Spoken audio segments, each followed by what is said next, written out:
Assalamualaikum warahmatullahi wabarakatuh. Alhamdulillahilladzi anzala sakinata fi qulubil mu'minin liyasdadu imana ma'a imanihim. Amma ba'd. Wa nashhadu an la ilaha illallah wa nashhadu anna Muhammadar Rasulullah. Yang pertama-tama, marilah kita panjatkan puja dan puji syukur atas kehadirat Allah Subhanahu wa Ta'ala yang telah memberikan rahmat, nikmat, serta hidayahnya, sehingga pada kesempatan kali ini saya dapat mengerjakan tugas UTS mata kuliah praktik bisnis pendidikan. Dan yang kedua kalinya, selawat serta salam tak lupa kita curah haturkan kepada baginda agung Nabi Muhammad SAW. Semoga kelak kita mendapatkan syafaatnya di yaumul qiyamah. Amin Allahumma amin. Yang saya hormati Ibu Dr. Misdah SAG MPD selaku dosen pengampu mata kuliah praktik bisnis pendidikan, yang saya sayangi dan saya banggakan teman-teman seperjuangan dalam perkuliahan. Semoga kita semua diberikan kemudahan dalam mencari ilmu. Amin Allahumma amin. Sebelumnya perkenalkan, nama saya Maulana Oktavianto. Saya dari kelas 6B program studi pendidikan agama Islam. Dan untuk pada kesempatan kali ini saya akan membuat video untuk menjawab pertanyaan-pertanyaan yang telah diberikan oleh dosen pengampu kepada kami.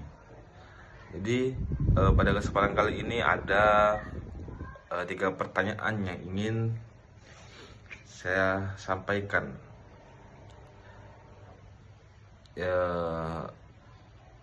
Yang pertama yaitu jelaskan dalil yang berkaitan dengan urgensi kewirausahaan dalam bidang pendidikan.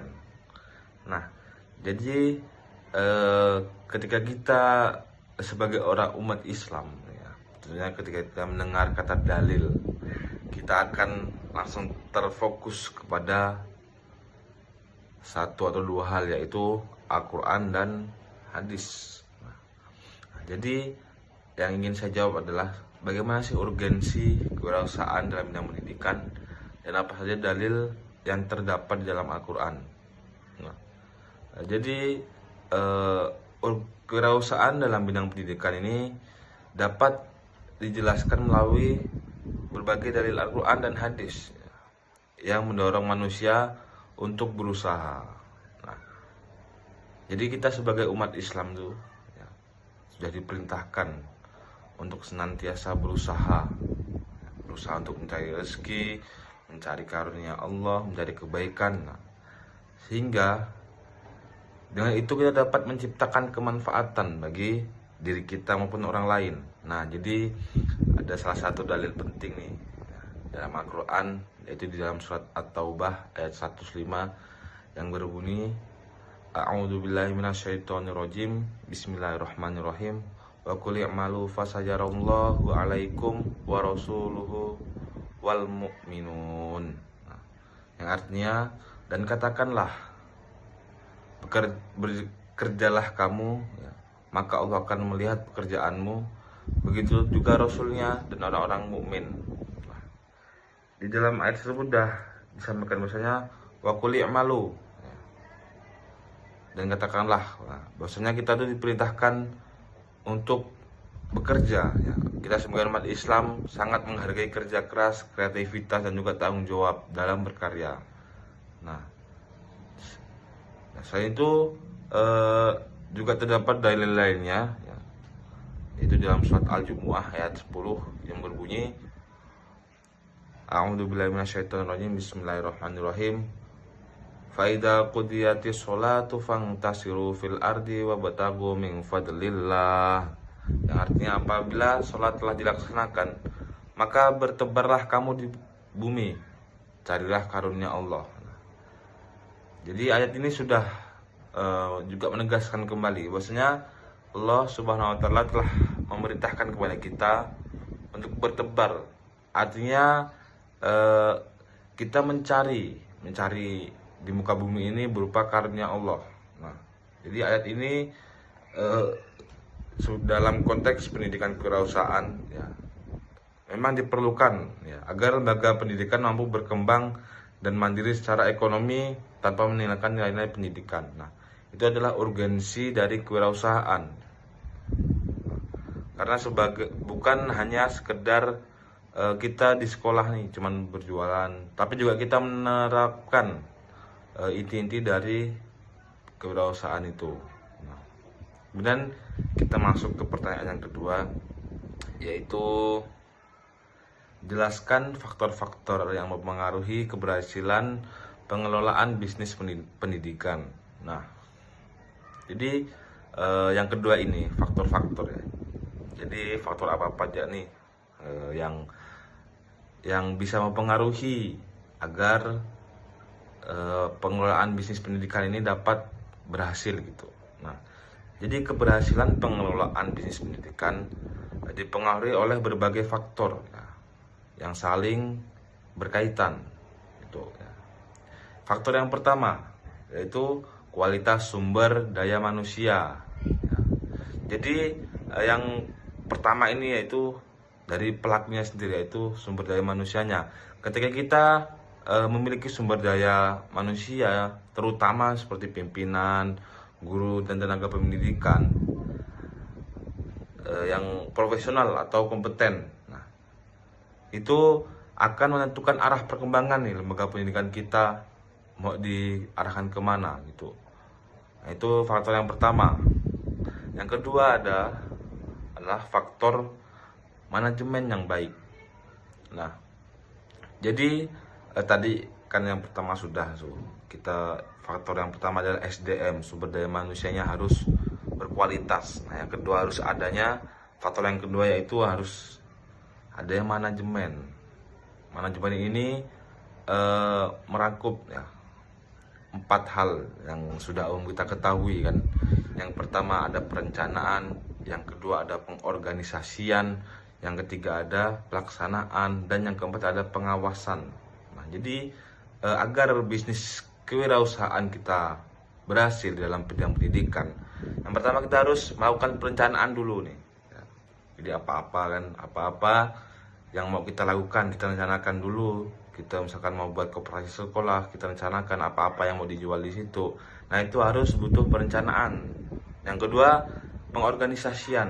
Nah, jadi setelah kita merencanakan, kemudian kita mengorganisasikan, kita mempersiapkan nih ya, bagaimana kita akan geraknya, bagaimana kita cara menjual bisnis kita di bidang pendidikan, nah, sehingga dapat memberikan bukan sekedar nilai dalam artian uang, tapi juga dalam pendidikan. Nah, itu perlu namanya pengorganisasian. Kemudian yang ketiga ada pelaksanaan. Nah, bagaimana nih kita akan melaksanakan bisnis di sekolah ataupun di lembaga pendidikan. Nah, yang ketiga ada pengawasan ataupun nanti bisa disebut juga dengan evaluasi itu. Nah, artinya setelah kita tadi merencanakan, mengorganisasikan dan juga pelaksanaan, juga harus yang namanya pengawasan ya. Karena kita tidak tahu apa yang terjadi ke depannya ya, saat kita melakukan praktek pengelolaan bisnis pendidikan. Nah, gitu. Nah, itu 3 faktor ya. Faktor yang kedua yaitu apa tadi? Manajemen. Kemudian pengelolaan yang profesional ya, itu akan membantu lembaga pendidikan berjalan secara teratur dan mampu mencari tujuan yang diinginkan gitu. Nah, kemudian ada faktor yang ketiga yaitu inovasi dan kemampuan beradaptasi terhadap perkembangan teknologi. Nah, tadi setelah kita punya SDM dan juga kita dah melakukan manajemen dalam berwirausaha. Kemudian yang ketiga yaitu berinovasi ya, dan beradaptasi terhadap perkembangan teknologi. Artinya kita harus tahu nih yang sekarang sedang tren itu apa, yang sekarang sedang rame-rame itu apa, dan yang sekarang sedang banyak dicari itu apa, yang menjadi kebutuhan itu apa. Nah, sehingga kita dapat berinovasi, ya, berinovasi sesuai dengan perkembangan teknologi dan juga zaman. Nah, itu tadi. Jadi itu ada 3 faktor ya, 3 faktor tadi yang harus diperhatikan agar praktek bisnis kewirausahaan dalam pendidikan ini dapat berhasil gitu. Yang pertama ada SDM-nya, ya, faktor SDM, sumber daya manusia, yaitu dari gurunya, dari pemimpin sekolahnya atau kepala sekolahnya, maupun dari orang-orang yang terlibat dalam praktik kewirausahaan. Kemudian yang kedua ada manajemen dalam melakukan praktek kewirausahaan di lembaga pendidikan. Kemudian yang ketiga ada faktor inovasi, ya, inovasi dan dapat menyesuaikan dengan perkembangan zaman. Nah, itu faktor-faktor yang mempengaruhi keberhasilan pengelolaan bisnis di pendidikan, seperti itu. Nah, untuk menjawab soal yang kedua ini juga Allah Subhanahu wa taala berfirman, yaitu dalam surat An-Nisa ayat 58 yang berbunyi, Bismillahirrahmanirrahim, innallaha ya'murukum an tu'addul amanata ila ahliha. Nah, yang artinya sesungguhnya Allah menyuruh kamu menyampaikan amanat kepada yang berhak menerimanya. Nah, itu artinya ayat ini menekankan pentingnya amanah, ya, amanah dan profesionalitas dalam mengelola lembaga pendidikan, ya, yaitu dengan pengelolaan yang baik, dengan bisnis pendidikan tidak hanya memperoleh keuntungan finansial, ya, tetapi juga memberikan manfaat yang besar bagi masyarakat yang ada itu. Nah, itu pertanyaan yang kedua. Kemudian yang ketiga itu jelaskan, ya, strategi menjaga keseimbangan peluang bisnis pendidikan antara keuntungan dan idealisme pendidikan. Nah, jadi pertanyaan ketiga ini menarik ya. Jadi bagaimana sih keseimbangan peluang bisnis pendidikan dan juga bagaimana hubungannya dengan keuntungan dan idealisme pendidikan. Nah, jadi jawabannya yaitu, ya, menjaga keseimbangan antara keuntungan bisnis dan idealisme pendidikan merupakan tantangan penting dalam pengelolaan bisnis pendidikan. Nah, jadi strategi utama yang dilakukan adalah menjadikan kualitas pendidikan sebagai prioritas, ya. Jadi strategi pertama yaitu kita harus menjadikan pendidikan sebagai prioritas utama, ya. Jadi gimana? Kita harus menjadikan pendidikan dulu nih yang harus kita fokuskan. Sementara keuntungan finansial dijadikan alat untuk mendukung berkelangsungan dan pengembangan lembaga. Nah, jadi ketika kita melakukan praktik pendidikan, ya, agar seimbang tuh antara pendidikan dan juga keuntungan finansial seimbang. Jadi yang pertama kita harus memprioritaskan pendidikan terlebih dahulu, dan juga finansialnya kita jadikan alat ini untuk mendukung keberlangsungan dari pendidikan tadi dan juga untuk pengembangan lembaga. Nah, gitu. Jadi selain itu lembaga pendidikan, ya, perlu juga menerapkan manajemen yang transparan dan inovatif dan tetap menjaga nilai-nilai moral seperti tujuan pendidikan, program beasiswa, dan bantuan pendidikan bagi peserta didik yang kurang mampu. Nah, ini menjadi bentuk keseimbangan antara orientasi bisnis dan tanggung jawab sosial. Nah, jadi itu tidak ada istilahnya tuh yang berat, wah sekolah ini terlalu mengedepankan finansial di sekolah. Misalkan kita SPP mahal-mahal kan, ketika jualan itu harganya lebih mahal, karena itu akan memberatkan masyarakat, khususnya bagi para siswa dan juga bagi para wali-wali muridnya gitu.